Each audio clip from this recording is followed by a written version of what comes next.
যেহেতু আজকে ভাই বোনেরা সবাই মিলে পিকনিক করলাম, তাই মাংসের আইটেমটা তো থাকতেই হবে। এখানে মাংস রান্না শুরু হয়ে গেছে, আর আমরা সবাই মিলে দাঁড়িয়ে দাঁড়িয়ে দেখছিলাম কিভাবে মাংস রান্না করে। আসলে পিকনিকের মজাই তো এইটাই, সবাই মিলে একসঙ্গে কাজ করব, একসাথে খেলা করব, মজা করব, আড্ডা দিব।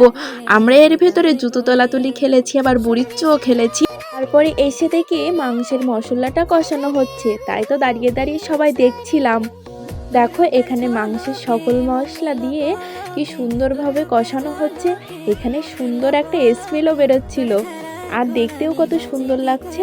তারপরে পরিষ্কারভাবে কেটে কুটে রাখা মাংসটা মশলার ভেতর দিয়ে দিয়ে এবার কষানো হবে।